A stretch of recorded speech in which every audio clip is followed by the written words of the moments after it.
Okay, so today in the studio we've got Kate, who is Iris Blue Celebrancy. It is indeed. I know, yes. and it's a very, very interesting business to be in. So if anybody doesn't understand what your business is, explain it. I'm here to tell them.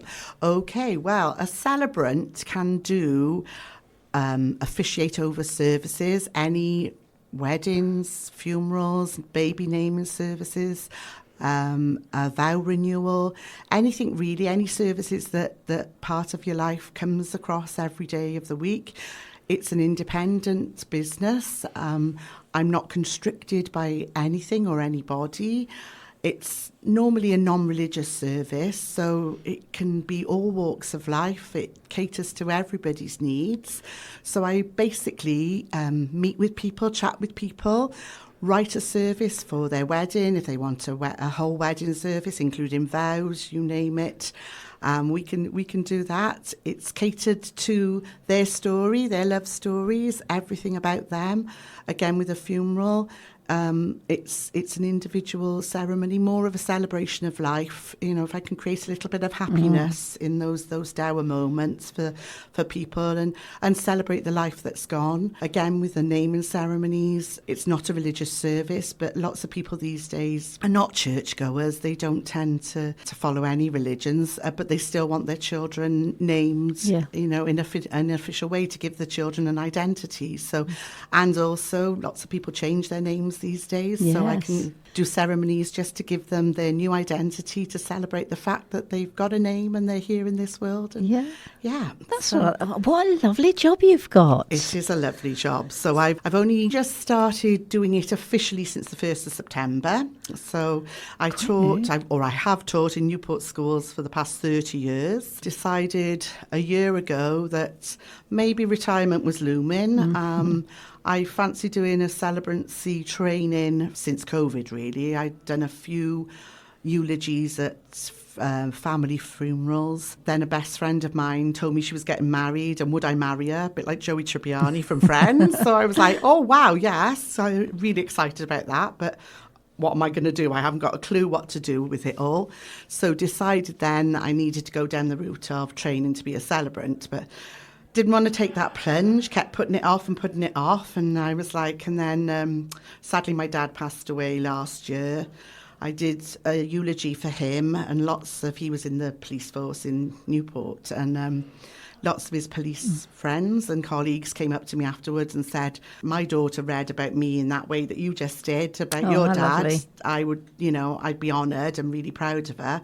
And I just thought, you know what, Dad, I'm doing it now. I'm going for it. So I decided to retire and started the training with the Academy of Modern Celebrancy. So I did the master training course, which is naming, weddings and funerals. Left the funerals to last. I've only just finished that. But actually, it's really helped me emotionally an awful lot to learn all about funerals and the way it's conducted and just to be there for people and to connect with people, So I mean, it must be so satisfying. And it is satisfying. And being my own boss, I'm not having to listen to, anybody telling me what to do now. I can be my own boss. It's meeting those people, it's connecting with people, it's forming friendships.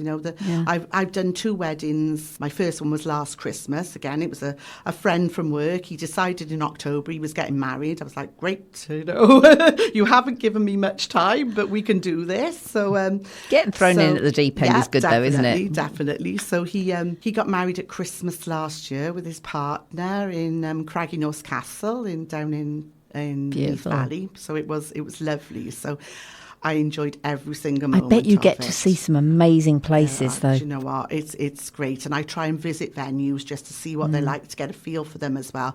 There's so many beautiful places around Newport and great historical places. I went to Lysetts the other week and, I've never visited there. I used to work next to it more or less and never visited it before and just thought, wow, what a building. They do all sorts of ceremonies there and just see if I can connect with them. The same with Bellevue Park. They do lovely ceremonies up there. This is lovely. I mean, I've got to be honest, there's been times over the last few years and I've thought to myself, I'd love to do that as a job. I probably won't, but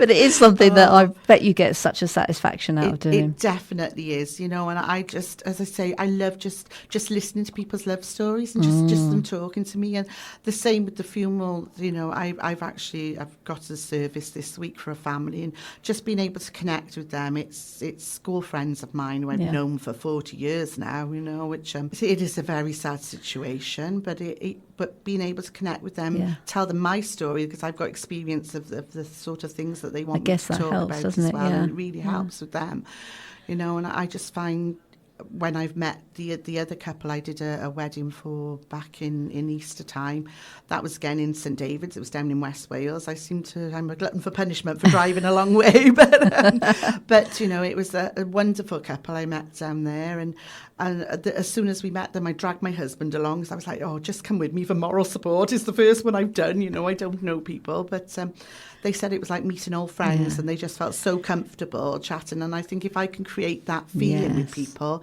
when I meet them, I've always tried to connect well with people when I do meet them. Well, you definitely do that. We've only met today just feel like 10 minutes ago, and I do feel like we're old friends. But my guess is that in something like this, that you very quickly get yourself a reputation, and business comes through word of mouth more than anything else. This is the way.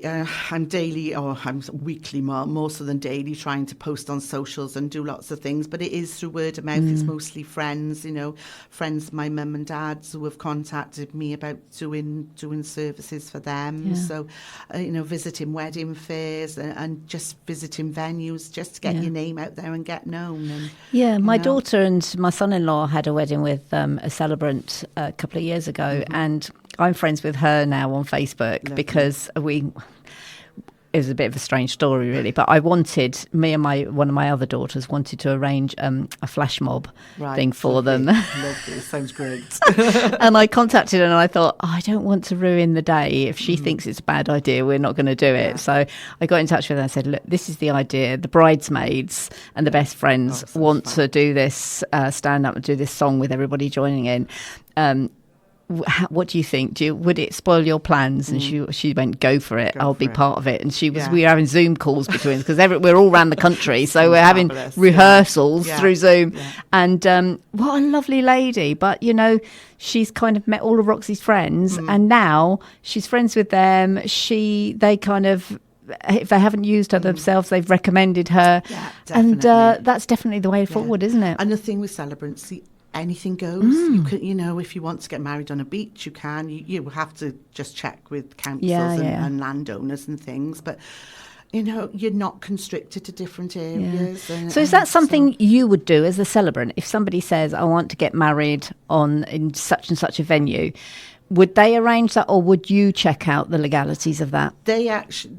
It would work both ways, really, because normally by the time they get to me, they've chosen a venue, so they have looked into it. But there is a couple I'm marrying next September. Not personally marrying, I'm officiating over, I should say.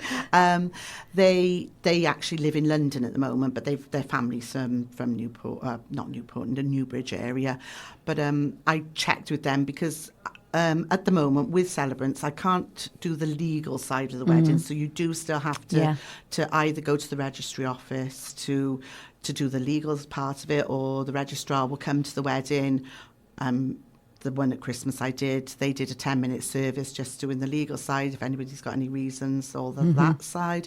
And then I just took over and did the creativity side and made it that personal touch. Yeah. But going back to the wedding in September, they weren't sure which registry they'd have to contact and different things, but because they're living in London, they have to go through them to do their bans and things. So, I do research about different areas. I was going to say, it's probably worth it, because would you get into trouble at all if something was done wrong? It wouldn't just be them, it would be you maybe also. I could be, you know, I can't actually pronounce anybody. I now pronounce you man and wife, so I can't do husband and husband, or wife and wife for these days. So, I can't do anything like that. So I normally just say I'm proud to present Mr. and Mrs. or Mr. and Mr.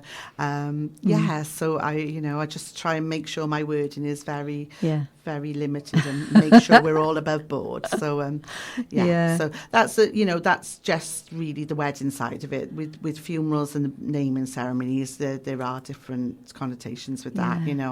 I can still with a funeral do prayers and do hymns in it, but again, I can't say I give you to God or anything along those lines. There's quite a lot involved, really, isn't there? There is an awful lot. It's a lot of behind the scenes, researching and writing, and I like to go with a theme for my services. So I was going to ask you about themes. Do you ever get to suggest themes to people, or do they normally know what they want straight away? They know what they want. They normally got a colour theme, or the wedding I did in April they wanted the hand fasting ritual, which is that's what my daughter had. Yes, which is beautiful. So they chose their colours. So I try and link in. So I made sure we had the hand fastening ties with the colours. That's rather lovely, that, isn't it? And, it was gorgeous. So my poor son, I had to practice on him with my dressing gown cord. He was like, "Mum, what are you doing?" I'm like, "Yeah, well, I need to practice, make sure I'm tying it properly, because it's quite nerve-wracking when you know." But when you're new to it. It all went well. We did a little rehearsal, but again, they were, when I listen to their stories, I just try and see where it's taking me and what I get the feel for. That wedding, they'd done up a barn themselves and were living in, and they were property photographers. So I made they were getting married in a barn as well. So made their ceremony connected along that way. So we talked about building your relationship. They're obviously quite creative and artistic themselves anyway. So it was, and lovely. and just hearing their stories and and adding that bit of fun and laughter into it. And, getting that bit of cheekiness into it is always great. So and making those connections, it's connecting all the way, and just being caring, nurturing, supportive. It's great for well-being, for my well-being. I for know, it must be. It must be really good for you. And I found also, just flipping to funerals, we had a celebrant for my mum's funeral, and it was so therapeutic, really. She was absolutely lovely, and she really wanted to get to know my mum. And I've been to a lot of funerals that they've spoken about the person who's passed away, and I think, I don't recognise that person you're talking about, and I guess that's something that you spend quite a lot of time and by talking to several members of the family, I guess, do you? Definitely. And never go in and expecting everything to come through that first meeting, just connecting all the time. And I always make sure I'm communicating with the funeral directors, with the family, just letting them know I'm there. 24 hours if necessary, because sometimes they might want to send me a WhatsApp message, or they might want to just drop me a line by email. So, it's making sure I do things when I say I'm going to do them, and I make sure that I'm there for them, I'm supporting them, so they haven't got the added pressure of worrying about different things. And we found that we met this lady that came, I can't remember, it was a very long time ago now, and she asked us things about my mum, and you don't always think about things straight away. You go home and you think, oh yeah, but there was this, there was that. Luckily we did have another meeting with her, and then we went over it all again, and she was so patient, and I can tell you're a very patient person as well. And it's not being precious about what you write either, because I can write a script and then I send it over and it's like, no, I don't really like that, I want... And I'm like, that's fine. It's about you, tell me what you want and we'll redraft it, so I give everybody the opportunity to be able to do that. The family of the funeral I'm doing this week, I did, it is for a baby, so it's, and that's awful. It's going to be a tough one. I did vow to myself I wasn't going to do babies because I'd lost a baby myself when 24 years ago now, but because I can empathise with them, I know what they're going through. You're probably the right person to be doing it, truth be told. I said to my mum, I'm going to do it. I said, and I just started just jotting down lots of things that I can remember, how I was feeling and the sort of things, and just reading what I'd written to them beforehand, just so I could prepare them for what we're saying. And just so that they understand it, and making it about the baby, because he was part of their life, of course, So unfortunately, it wasn't. I don't say it wasn't meant to be, because they're not these things, but it's, it's tough, isn't it? And the reason that we're talking today really is because I reached out to you to ask if you would like to be part of a wellbeing event. That I was very excited about that. I'm hoping it's going to be a wonderful day. I'm sure it is, because there's so many great people going to take part in it. And I kind of wasn't looking for you, to be honest. And this is fate, isn't it? Right. This was meant to be, talking about things that are meant to be. So as I'm sort of scrolling through thinking, okay, I've got a few more places left for people who want to take a stall at this event. What am I going to be looking for? And I'd never considered a celebrant for it. But when I saw you, and I can't even remember what it was that somehow you popped up. Yeah. The universe put you there. And it was really weird, because your message didn't show anywhere that you'd sent me this message, and I was just like, I think it was a Saturday evening, and I was like, oh, somebody's written to me by there. What's going on? So and I was like, I got so excited. I was like, I text my husband. I think he was upstairs. I always text him when he's upstairs. But I was like, I've been approached and I'm really excited. So, and of course, wellbeing. I just finished school as the leader of wellbeing, so it was like as though it's meant to be completely. These things happen, don't they, Kate? They do happen. They do. Reason, definitely. And I saw you, and I thought, yes, because. Yeah. Having the right person at one of these events that we've been talking about, whether it's naming or funerals and weddings and that, the right person can make the difference between how you feel about whether you feel good or whether you feel not so good. And so I thought, this is we need you there. Do you know what, meeting people, because I said I'm not one for awkward silences, as you probably guessed. So, but I know, throughout my teaching career, whenever I was on courses, I'd always be the one who was getting everybody into the groups together, and we'd always be having a laugh, and they'd say, we could hear you coming, and in the mornings going into school, just making sure I greet everybody with a smile. That's so nice. And make sure everybody's welcome and include everybody. The world needs more people like you, Kate. I think they do. Definitely. We need more laughter. We need more people to be friendly and to talk as well. To look out for each other. My daughter's just laughed at me because she said, when everybody walks past the car, Mum, you just look at them and smile. And I was like, well, I can't help it. I said, I just feel, I don't want to scowl at people. So I think also one thing that we don't often realise is that sometimes just by smiling and speaking to somebody, you can make a whole lot of difference to that person's day, and you'll not know it. No. But they may not have had anybody speak to them for several days. And just the fact that you've maybe been at the bus stop in the car park and you've said a couple of sentences to someone could make all the difference. What's going on behind the scenes, and people are so disconnected because I think I know we connect through social media and everything, but it's not that real connection, is it? It's definitely not. And it's funny with the smiling. We did the interment of my dad's ashes beginning of September, and I actually read the Spike Milligan Smile poem. I love that. It's my favourite poem. And I'm like, you know what?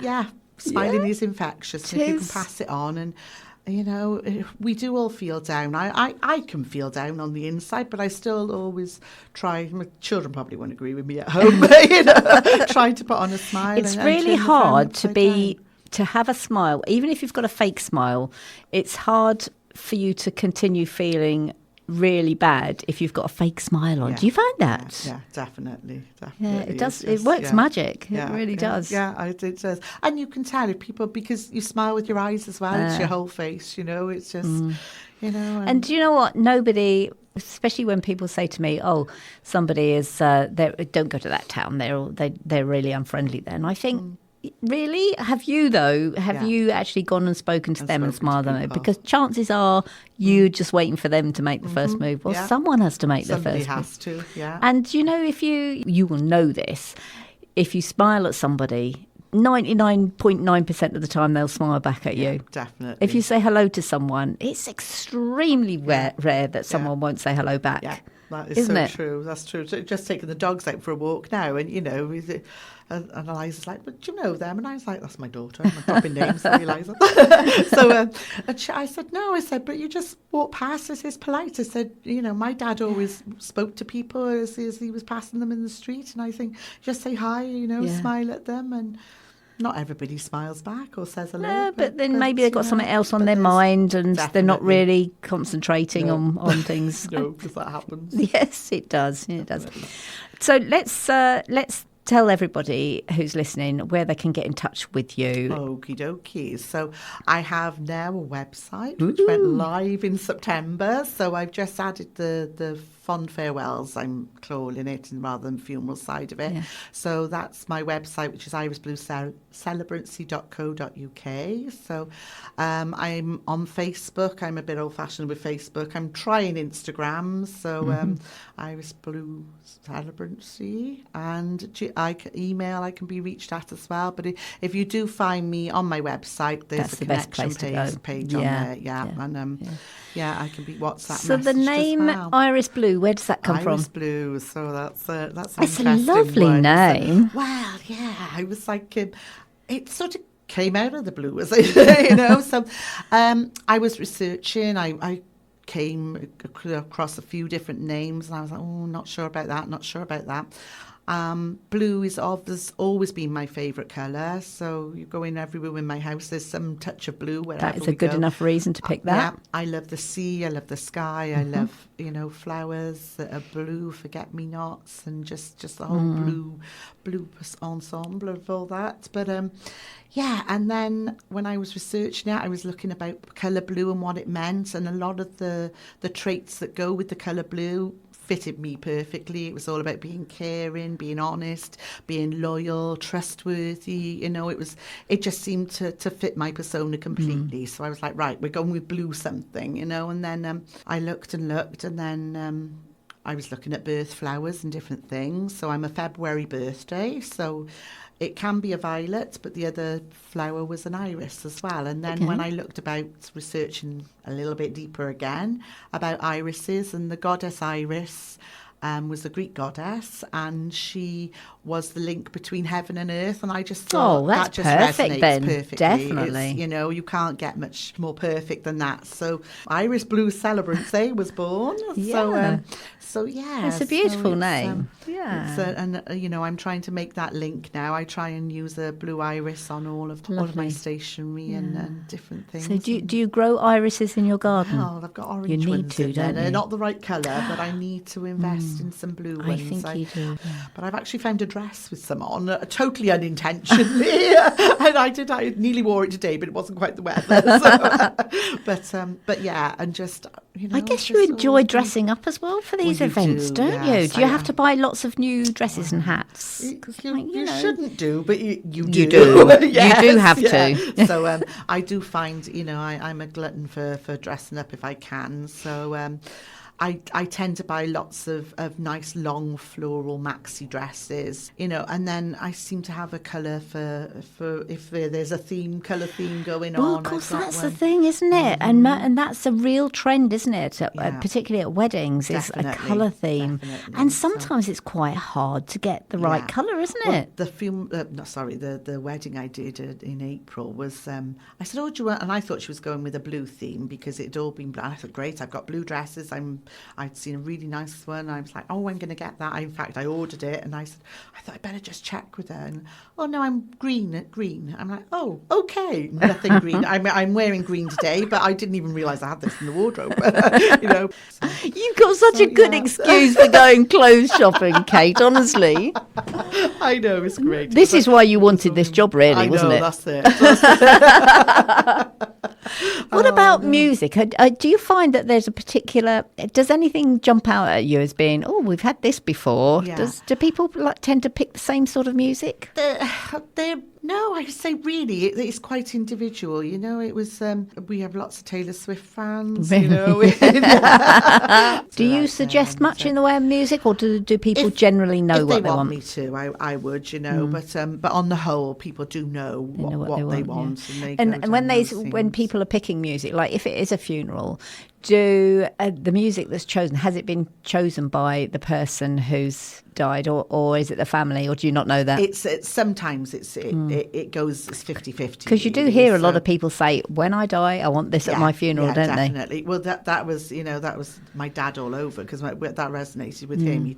He'd never made a plan for his funeral, but he always wanted the Laughing Policeman and the Young Tom song.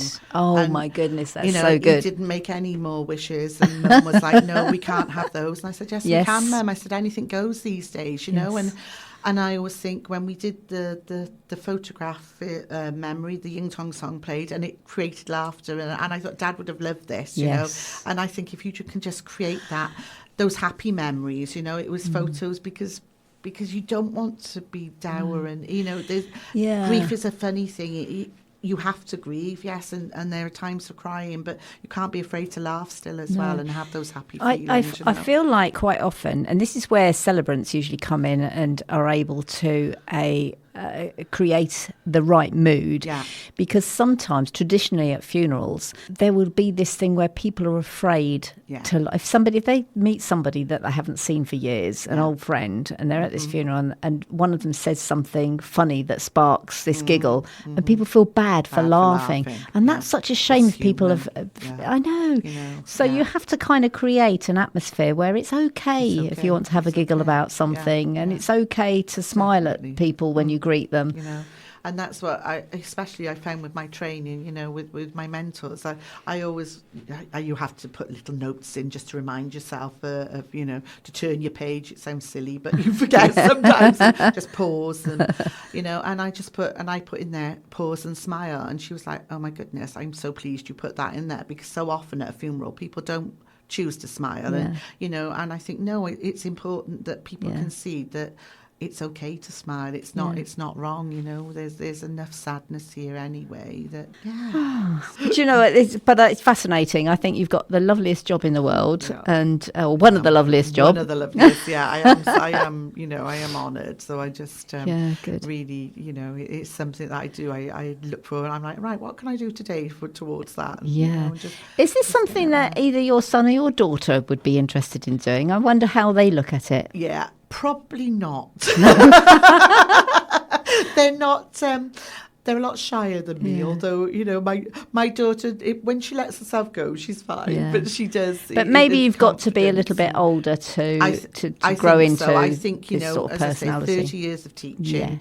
You know, just being able to stand in front of a hall full of 600 children at a time to do an assembly, and you know, when somebody throws you in at the deep end, you just have to sit there and think, right, what can I talk to this lot about today, you know, and you just have to think of things off your cuff. But it's definitely experience, and a lot of teachers do seem to be going into this line of work. Oh, listen, Kate, it's been absolutely lovely talking with you, and I am going to be seeing you on the 29th at the Queen's Hotel for our wellbeing event. That's going to be a great day.